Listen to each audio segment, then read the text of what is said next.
I love great conversations. Hi, my name is Angel Jones. Thank you for joining me on 12-minute convos where I help you create a brand of your own unique, real self. Listen in as I have conversations with amazing people from all over the world. Good day, Jeffery Potvin. How are you going on this wonderful, beautiful day? Doing very well. It's amazing. Oh, great pleasure to connect with you, Jeffrey. What part of the world are you in right now? I'm in Toronto, Canada. That's wonderful. And which of your talents is responsible for us connecting at this time? I'm not sure it's one of my talents, but I'll say LinkedIn was my digital footprint that allowed us to connect. Yeah, pretty amazing stuff that you're doing, right? Tell us more, please. What would you like to know? What can I share that would help enlighten the world, I guess, on Toronto, Canada? Well, let's talk about how you're affecting let's do Hard Boot. Okay, well, on the Hard Boot side, it's a company I started 10 years ago. And what we do at Hard Boot is we run and build custom mobile web software solutions for B2B and B2C customers. Fun. We work with a lot of startup companies, Right. mid-tier companies that are looking to find ways to interact better with their internal employees and also with their customers. So is that the fun part? You know what? It's development and design, but what I love about it is solving a problem. Yeah. I love sitting down in a room and someone saying, I can't do this, I need to do this, and my business is different. I love doing that. Right. Gets me so excited to talk about how you can change your environment you're working from. Yeah, well, let's talk about that then. Who did you learn that skill from? Is it the technician type skill, like where you're solving things, you're getting in there using your mind, your hands to solve things? Pretty much. It's not so much in my case anymore, it's about the hands that are getting in and doing the coding, but it's certainly about understanding the problem and what ways you can fix it. If it's solving it through a different type of software or different form of engagement, but you are architecting in your mind and helping that other person understand in layman terms how tech would convert and allow their business to move forward. So who did you learn that skill from? That skill to be able to solve problems? It's a good question. I like it because they're making me think way back deep, which is good. I'm not sure. I think I've always been over analyzed the hell out of everything I've done in my life. So I think that once I learned how code worked, it kind of gave me a way to understand how and put that to every problem. So if you understand how code is written, it has to solve a problem. You can use the old generic style of if and or statements, but at the end of the day, as you start to break down, if this doesn't do this, do it this way. So that allowed you to become way more analytical and understanding how to deep dive into a problem. And then you just get better and better at it because you're doing it so much that eventually you can turn things over relatively quickly, basically processing from a beginning to end solution really fast. So I think it was just kind of self-taught over the years of working with companies and people and businesses, so that you're able to understand better what they're trying to achieve. Have you seen someone in your family apply a similar type format where they quickly solve things, like they're working, they understand it, and they get around it? I probably could say I learned a lot from my father. I'm not sure my other family members were so much into that same type of space. I think everybody has their own methods of how they solve problems or how they analyze things. But I think you take a little bit from everybody and build on them.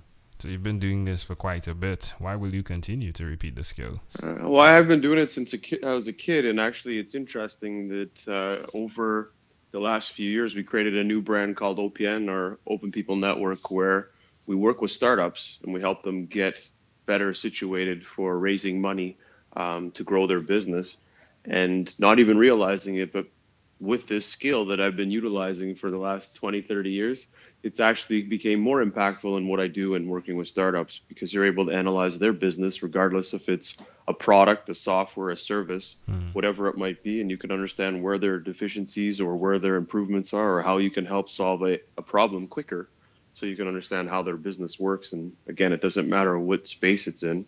It's just being able to quickly understand what they're doing. Well, tell us one other thing that you've done consistently over the last 3 years. Over the last 3 years, I enjoy giving back, helping people build out their dreams, if that makes sense. But everybody has a passion, and I think that if you can be an ear and help give people insights and help them move forward, and a lot of those things we like to help with, and that could be anything from teaching. I do teach at the local college and help students find their entrepreneurial spirits and get excitement for learning. So there's lots of different things that I do to kind of help give back, and I think those are important. And I think you mentioned that to me about finding ways to overgive, and I think I certainly find and strive in that same space. How does it make you feel? I do it so much you don't even realize you're doing it. It doesn't even feel, it's not a job, it's actually just a passion. I just enjoy it. Why would you suggest someone that's listening do what you've done in that aspect by definitely looking at the avenues for giving back? I think that you have to look into what you want out of life, what makes you happy, what makes you smile, and drop the monetary value for things. I think if you go in it for money, you'll get the same output that you had when you were working in a normal job. You have to go in it because you love helping people and not look for a pat on the back and not look for something back from it. And once you've been able to overcome that aspect in life, you'll find that things become quite easy to move forward, and that people will love the energy that you drive and bring towards anything that you put yourself in front of. Amazing audience, you're hearing it live here from Jeffery Potvin. Jeffrey, should I point them to opn.ninja? Or would you point them to... Yeah, that would be great. Wonderful. Yeah, that would be perfect. Definitely. Check him out at opn.ninja. Well, my friend, let's switch gears for a moment now and let me invite you into my time machine that is surrounded with beautiful, warm, blue Caribbean water. Jeffrey, what is your earliest childhood memory? Earliest childhood memory? Only because you brought up water. It was actually in a space park, floating down the river on some rocks as kids, running around and playing in the water. Wow. Probably 5 years old. Sweet. Why do you think this memory is so clear? Well, again, because you mentioned water, so your brain goes to the first memory that you can remember of water, and that's what it remembers. Probably a picture in my head, too. Family enjoying themselves all around a nice river with rocks, and you could slide on your bum down the rocks. It's pretty amazing. So I'm assuming it's because I had fun and I enjoyed it, and I like water. Intriguing. So you're sliding down on the rocks on your bum? Oh, it's like slippery rocks. They're kind of like, it's like that little bit of a downward movement. So you could sit down and the water would push you, and the rocks were just slimy enough that it would slide you along. All right. You get a lot of that effect in waterfalls. You know how the water moves down? You can, like a slide. Except for this is made out of rocks. Intriguing. Well, can I offer an interpretation to the thought picture you created in my mind? You bet. I love the idea of the value that you've gotten in the midst of challenges, understanding that you can see the good that can come from it. For me, right, like the rocks, I would think, no, I'm not doing that, right? But for you, like you just saw the value in the water, the value of the fact that it is possible, and you did it, right? So for me, I'll connect the dots to what you do now, where there are the challenges, coding, or even the aspects of other people and how they hit roadblocks. But the fact that you see how there is a way, there is a possibility, and bring that to them, to the market, it's fascinating. Yeah, I like I like that. It's a good analogy. I'm in. I'm sold. I like it. If we fast forwarded to when you were 12, what was your favorite song? Favorite song? Well, I know my favorite group was at that time. Right. Was the Tragically Hip. Sweet. And what song does one song pop up, or is it just the group? Oh, it was the group because it was the whole album. And it's interesting because I was around 12 years old, and my father came home with a CD, and he said, "This is the most popular album in Toronto right now." And it was the Tragically Hip. So, yeah. Well, you're definitely that guy, right? You're Tragically Hip, right? Oh, I'm a fan, yeah. The lead singer recently passed like 2 weeks ago. Wow. But he was amazing. He was an icon in Canada. So he basically set the stage for all people in my generation for music. So it was a hard loss, but at the end of the day, he created a lot of amazing albums. So you have to look him up if you haven't heard of him. Yeah, definitely will. So there's another artist that died recently in Canada as well, right? his name slips me. Like I interviewed a podcaster that spoke about it, but I did listen to the music. He played the guitar, and his name slips me. All right, I'll leave it alone. It could be him. It could be the same guy. Say his name. His name is Downey. Gord Downey. Yeah. It's him. Yeah, same guy. Yeah. He was the one that ran the band that tragically hit. Yeah, and they talked about how he brought. So he's a songwriter, and they talked Correct. about how he brought back at that time when music was really on the downside in Canada, and how he brought it back and the songs he wrote. Amazing guy. Yeah, amazing conversation on that podcast as well. The way they did the history and how his songs impacted their lives. 100%. Yeah, he brought a lot of Canada culture into his songs. So it made it hockey, a lot of amazing stuff. Yeah.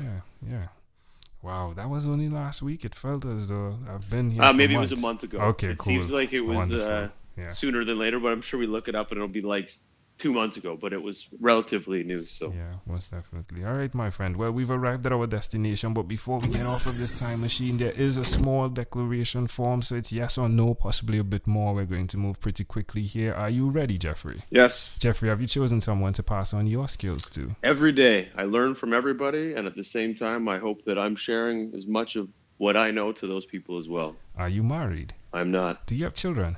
I do not. Do you believe in God? I do. Do you have an inner circle of friends? I do. Do you watch TV for more than 3 hours a day? No. How about 3 hours a week? No. What about screen time, the phone and the computer? Is it more than 8 or less than 8 hours a day? It's a bit of all of it, yes. If you, Jeffrey, had to share with us your own unique real statement, a statement that represents who Jeffery Potvin is, what would you say that is? Be a good person. Help everybody.